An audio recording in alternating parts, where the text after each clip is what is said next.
get the most improbable of them in the 10th to set up overtime.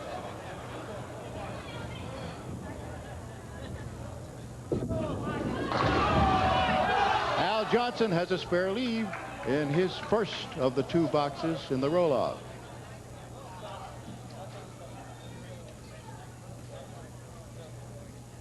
And Al missed a spare leave.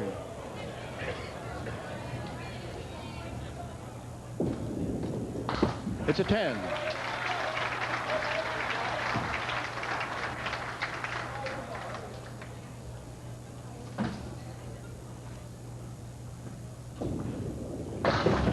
Ooh, almost a spread eagle. Well, he's going to try to sweep everything from left to right. It would seem that's how he play it, but took the gamble.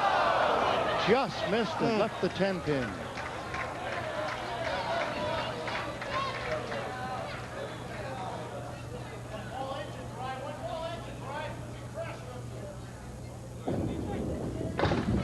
All right, let's see what Brian McKinley can do.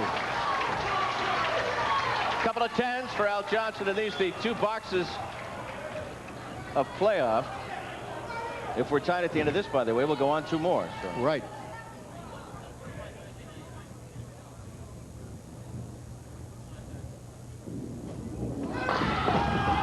All right, Brian has a spare lead.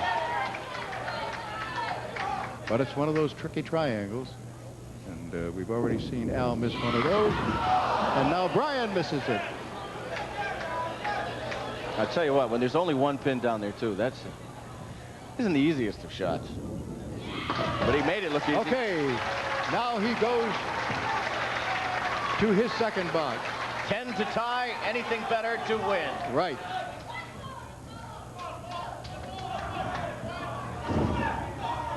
And standing by, we have Jeff Atkins, followed by Tom Olszta, who will be facing whomever moves all the way up. Here's Brian. Brian has himself a spare lead. He has the 5 and the 9. And he had it. Now he needs 1 pin to make it official. How would you like a gutter ball now? That's what I would throw now. There it is. Okay, he wins by 7. And he will be going on to meet Jeff Atkins. And a great sense of camaraderie at the table. Bowlers congratulating each other, preparing for the next round here on the championship show. And that will be Brian McKinley against Jeff Atkins right after this. Now in this 1-string roll-off, Brian McKinley will be leading off. Jeff Atkins, of course, with his 440 would be, the bowler would be, as we do in the regular show, would be bowling in the spot where a defending champion would be. It's like having the home team advantage by batting second, you know. Okay, you know what the other guy's done when you get up. 4 horsemen right side plus the corner pin, and Brian does not convert it. He leaves the 1 and the 7. Let's see now what he'll do with this 3rd. Good 10.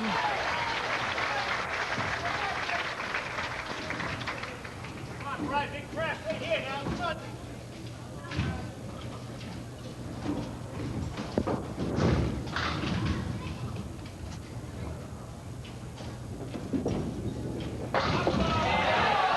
He has a strike.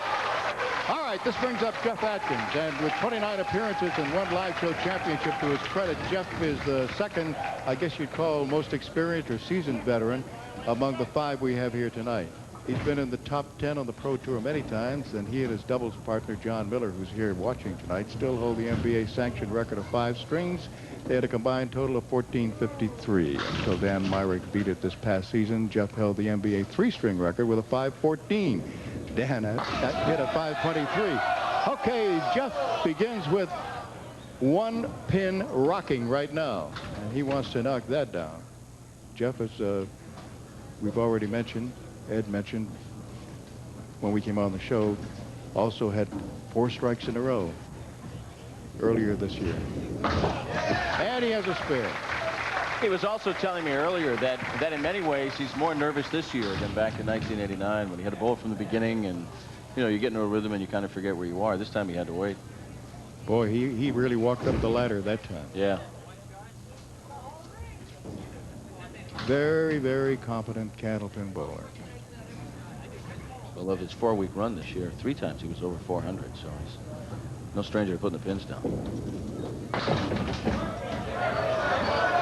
And they continue to go down. So 8 is the fill.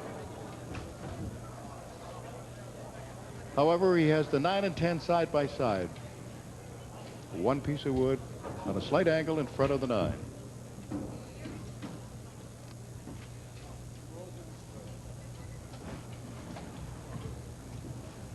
And not too happy at missing that one. And again, what compounds it is that this is a 1-string match.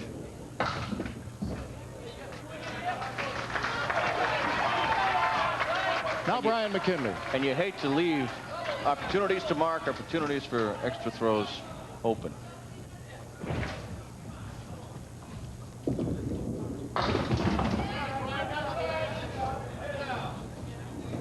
Brian, of course, is filling the strike. That was the first of those. And the 4 horsemen left side. Oh. And there you go. So he filled his strike. Well, not the best way. Obviously, it would have been for 2 consecutive strikes, 2 more strikes, but at least by making a mark. And now trying to make it 3 in a row. All he has to do is bring the same ball to the right side as he did the last box. Now looking at the 1, 3, and 6. And no. It'll come back. Yes! The wood came back. So Brian has $50 in bonus money with 2 marks in a row. Watch this come back. You never think it comes back with enough strength, and then it knocks it over. Right. So the fill was 7, and it's 3 marks in a row. Now Jeff Atkins for the 3rd box. Almost a spread eagle.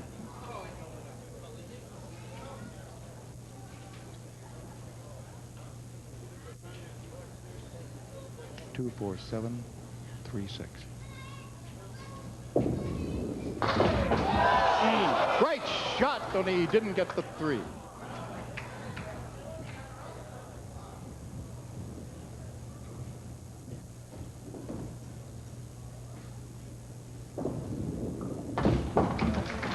All right, now what Jeff has to keep saying, of course, is, all right, there are 7 boxes to go. My opponent is hot, and he's had 3 marks in a row, but I got plenty of boxes left.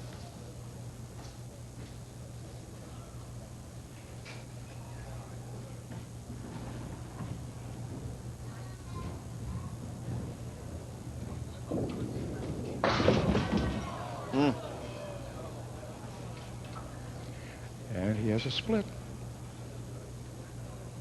4, 7, 6, 10.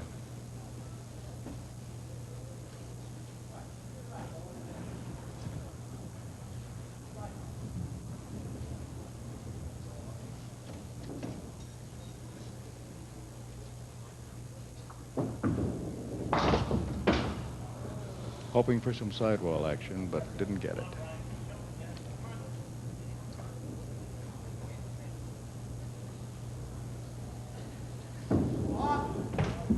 Ralph's called a lob.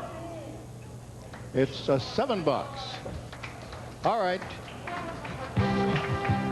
We will be back with the rest of this string right after this.